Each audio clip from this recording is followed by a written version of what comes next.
सच्चिदानंद सद्गुरु साईनाथ महाराज की जय। ओम साई राम। मित्रों, आज का ब्लॉग आप सभी हमारे साईं परिवार के लिए विशेष लाभकारी और कल्याणकारी है, क्योंकि आज के ब्लॉग में हम अपने साईं परिवार के लिए एक बहुत ही विशेष और स्पेशल उपाय लेकर के आए हैं धन लक्ष्मी प्राप्ति का। क्योंकि आज के इस भौतिकतावादी युग में जहां हर कदम पर आपको पैसे की ही आवश्यकता है, अगर अपने बच्चे को अच्छे स्कूल में पढ़ाना है, अपना कोई सपना साकार करना है, अच्छा मकान बनाना है या रोग से मुक्ति पाना है, तो आप कहीं भी जाओगे तो अस्पताल में दवा के लिए तो हर जगह आपको पैसे की ही आज आवश्यकता है। आपको एक कपड़ा चाहिए, एक खाना चाहिए, मतलब कोई ऐसा क्षेत्र नहीं है जहाँ पर आपको पैसे की आवश्यकता ना पड़े। एक छोटा सा किसान भी है तो उसको खेती के लिए तेल की आवश्यकता होती है, डीजल की, और डीजल कैसे आता है? पैसे से। तो कहने का मतलब यह पैसा आज मतलब हर जगह घुल चुका है और आदमी मानसिक रूप से पागल हो चुका है पैसे के पीछे दौड़ते दौड़ते। तो क्यों ना छोटे छोटे उपाय जो पॉजिटिविटी बढ़ाते हैं, जिसके माध्यम से आपके घर में धन आगमन का रास्ता जो है प्रशस्त होता है, क्यों ना ऐसे उपाय किए जाएं। और घर में जो भीषण बाधाएं बनी रहती हैं और धन के आगमन में जो बाधाएं बनी रहती हैं, उनको कैसे समाप्त किया जाए। तो आज हम आप लोगों के लिए बहुत ही इजी साईं बाबा का यह उपाय है, जिससे साक्षात बाबा की कृपा बनती है और माँ वैभव लक्ष्मी आपके घर का पता पूछते आपके घर आती हैं, ऐसी मान्यता है। तो आइए जानते हैं क्या उपाय करना है, कैसे करना है। तो सबसे पहले तो हम आप लोगों को एक इन्फॉर्मेशन देना चाहेंगे उपाय बताने से पहले कि देखिए, सौभाग्यवर्धन का जो हवन होता है, इस हवन के लिए अभी आप समझ के चलिए कि इस समय जो सावन का यह महीना है, यह बहुत ही अच्छा माना जाता है। और इस महीने में भगवान शंकर जी का पूजा होता है और आने वाले समय में यह बहुत ही अच्छा शुभ होता है। क्योंकि जब आपके घर में भीषण बाधाएं, हर क्षेत्र में असफलताएं या निर्धनता बनी रहे, परिवार में कलह लड़ाई झगड़े का माहौल बने, तो ऐसे समय में आपको सौभाग्यवर्धन का हवन कराना चाहिए और आपके घर परिवार का भाग्य जाग जाता है।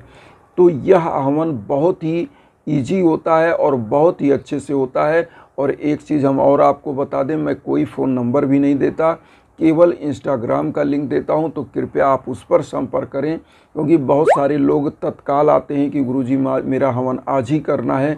तो होता क्या है कि मुझे आप जब भी कांटेक्ट करें, अगर उस समय किसी का संकल्प समाप्त होता है पूजा के बाद, तो आपका नंबर लिया जाएगा और आपका जो है हवन होगा। अगर किसी का नंबर चल रहा होगा तो कुछ समय आपको वेट करना होता है, लेकिन आप जितना जल्दी हो सके उतना जल्दी इंस्टाग्राम का जो हम लिंक देते हैं उस पर आप संपर्क करें, तो उससे आपका उपाय इजी हो जाएगा और उसमें जल्दबाजी नहीं रहती। क्योंकि बहुत सारे लोग आते हैं, गुरुजी पहले मेरा, और इसमें दिक्कतें ये आती हैं कि फिर उन व्यक्तियों को ये नहीं बोल मिलता कि हम आपका नहीं करेंगे, यही बोलना पड़ता है कि आप वेट करें। तो इसलिए आप जब भी संपर्क करें, जो बताया जाए उस अनुसार आप कार्य करें और निश्चित आपका भी हवन होगा।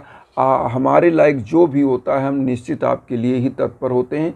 तो आप सभी लोग इंस्टाग्राम पर ही कांटेक्ट करिएगा। किसी अन्य नंबरों पर कोई देता है तो उस पर नहीं करने की ज़रूरत है। मैं केवल इंस्टाग्राम पर हूँ और इंस्टाग्राम पर हर चीज़ की समस्या का जो भी आप मुझसे चाहते हैं सहयोग, वह मैं करता हूँ और करता रहूँगा। तो आइए सबसे पहले जानते हैं उपाय, क्या उपाय करना है। ये जो छोटे छोटे उपाय हैं जो आपके घर में पॉजिटिविटी और सकारात्मकता लाते हैं, तो इस उपाय को करने के लिए क्या करना है। सबसे पहले समस्त हमारे बंधु बांधव, माताएं बहनें, जिनके घर में भीषण बाधाएं आती रहती हैं और निर्धनता बनी रहती है, लगातार पैसे की कमी बनी रहती है और उनके घर की वो चीज़ें पूरी नहीं हो पाती जो पैसे से होनी है, और आज के कलयुग में तो हर चीज़ पैसे से ही होना है। तो आइए जानते हैं क्या करना है। आप सभी लोगों को एक उपाय करना है, जो उपाय में आपको लेना है 6 इलायची और 5 लौंग। तो 6 इलायची और 5 लौंग ले लीजिएगा। और एक घी का दीप लीजिए। यह शुक्रवार को आपको उपाय करना है, ध्यान से आप सुनिएगा। शुक्रवार को माँ वैभव लक्ष्मी का दिन होता है और इस दिन आपको सुबह के टाइम यह उपाय करना है। और करना कैसे है, तो आपको 6 इलायची और 5 लौंग लेना है और उसके बाद एक घी का दीप लेना है, अगरबत्ती जलाना है और माँ वैभव लक्ष्मी को पीले आसन पर स्थापित करिए, साईं बाबा को। अब यहाँ पर आपको एक मंत्र का जाप करना है, ओम धन मंगल प्रदाय नमः। ओम धन मांगल्य प्रदाय नमः मंत्र का जाप 108 बार करना है। और जो आपने 6 इलायची लिया है वो माँ वैभव लक्ष्मी के श्री चरणों में अर्पित करिएगा और जो 5 लौंग लिया है वो साईं बाबा के श्री चरणों में अर्पित कर दीजिएगा।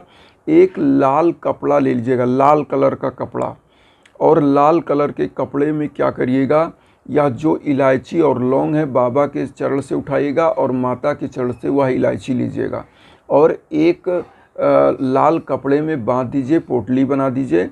और जो घी का दीप आपने जलाया है, अगरबत्ती, उस पर थोड़ा थोड़ा दिखाकर इस पोटली को और साईं बाबा के श्री चरणों में रख दीजिए। अब आपको करना क्या है, जब आप साईं बाबा की पूजा कर रहे हो तो 1 लोटा जल लिए रहें और थोड़ा सा पीला हल्दी। तो माता वैभव लक्ष्मी के श्री चरणों में पीले हल्दी का चंदन लगाइए, साईं बाबा के वही चंदन खुद को लगाइए और उसी हल्दी को लोटे में डाल दीजिए। थोड़ा सा जो हल्दी बचे, जो जल लिए हैं उसमें डाल दीजिए। इस लोटे के हल्दी को पूरे घर में छिड़क दीजिए। इससे ऐसी मान्यता है कि घर के कोने कोने से जो निगेटिव ऊर्जा होती है वह निकल जाती है। और चूँकि जो हल्दी होता है यह गुरु का प्रतीक होता है और गुरु का प्रतीक होने के नाते यह आपके घर में गुरु तत्व की प्रधानता को बढ़ाता है।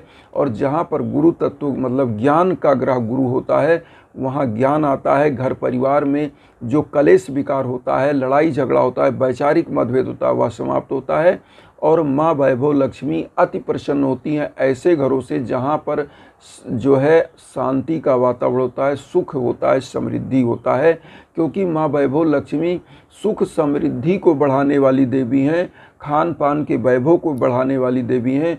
तो वह ऐसे जगह जाती है जहाँ शांत प्रियता होती है, जहाँ पर शांति होती है, जहाँ लड़ाई झगड़े का माहौल नहीं होता है। इसीलिए रामायण में लिखा है कि जहाँ सुमति तहाँ संपत्ति नाना, जहाँ कुमति तहाँ विपत्ति निधाना। मतलब जहाँ पर सुमति होता है, वैचारिक एकता होता है, वहाँ नाना प्रकार की संपत्ति होती है। और जहाँ पर कुमति होता है मतलब वैचारिक मतभेद होता है, वहाँ पर नाना प्रकार की विपत्तियाँ आपको घेर लेती हैं और आपके घर में जो संपत्ति होता है वो भी विनाश हो जाता है। तो इसलिए ये माँ वैभव लक्ष्मी का जो उपाय है या आपके घर में शांति और सौहार्द को बढ़ाएगा, धन लक्ष्मी को बढ़ाएगा। तो इस उपाय को ज़रूर करिएगा। और इस उपाय को करने के बाद आपने जो लाल कलर की पोटली लिया, अब आप पूछेंगे क्या करें। जिन बंधु बांधवों का कोई व्यापार है वह अपने व्यापारिक स्थल पर, अपनी दुकान में, शॉप पे, कार्यालय में कहीं भी इसको बांध सकते हैं या अपनी तिजोरी में रख दें। जिन परिवारों के घरों में निर्धनता है उन परिवारों को क्या करना है कि अगर उनके घर में निर्धनता बार बार विराजमान हो रही है तो उनको करना क्या चाहिए, इसको अपने घर में कहीं ना कहीं मेन गेट पर बांध दें। या अगर कोई परिवार का लोग शक करते हैं कि ये क्या बांध रहे हैं, क्या कर रहे हैं, तो ना बांधें, वो अपनी तिजोरी में रख दें या पूजा स्थल पर कहीं छुपा कर रख दें। जिन घरों में यह उपाय किया जाता है, रखा जाता है, उन परिवारों में भीषण बाधाओं से भी परिवार मुक्त होता है, धन लक्ष्मी का समृद्धि होता है। और इस पोटली को अब एक चीज़ और जान लें, जब आपको 1 साल रखा या 2 साल रखा, 4 साल रखा, जब तक आप रख सकें रखें। अगर आपको लगे यह पोटली का लौंग और इलायची खराब हो गया है या कोई दिक्कत है, इसको आप पीपल के वृक्ष के नीचे रख दीजिए, फिर इसी उपाय को करके दूसरा रख लीजिए और फिर इसको करिए। लेकिन विश्वास और आस्था के साथ करिए, क्योंकि विश्वासम फलति सर्वदा ऐसा कहा गया है। यहाँ पर मैं आप लोगों को जो हवन की बात बताता हूँ, फिर मैं बताना चाहता हूँ कि हवन इसलिए बताया जाता है कि बहुत से हमारे बंधु बांधव, बहुत से हमारे साईं परिवार के लोग हैं जो पूजा पाठ नियमित रूप से सही तरीके से नहीं कर पाते हैं। क्योंकि होता क्या है कि कोई कार्यालय जा रहा है, कोई बिजी है, या कोई नहीं कर पा रहा है, त्रुटि हो रही है किसी चीज़ की, तो उसको हवन ही कराना चाहिए। और हवन परिपूर्ण रूप से, समग्र रूप से एक पूजा होता है जिसमें कोई त्रुटि नहीं होती, क्योंकि मंत्रों का जाप होता है सौभाग्यवर्धन के लिए। आपके घर में जो भीषण बाधा है वह समाप्त होती है, घर परिवार के भाग में वृद्धि होती है, धन लक्ष्मी के आगमन का मार्ग प्रशस्त करता है। तो इसलिए इस उपाय को ज़रूर करिए, और हवन को निश्चित आपके पास अगर समय है तो ज़रूर कराइए, क्योंकि यह उपाय रामबाण होता है। इन्हीं भावनाओं के साथ हम आप सभी बंधु बांधवों के लिए वसुधैव कुटुंबकम की जो भावना लेकर चल रहे हैं, उसमें आप सभी लोग अपना आशीर्वाद चैनल को सब्सक्राइब करके दीजिए। उन साईं परिवार को यह वीडियो ज़रूर शेयर करिए जो किन्हीं कारणों से कष्ट में, दुख में। इन्हीं भावना के साथ ओम साई राम।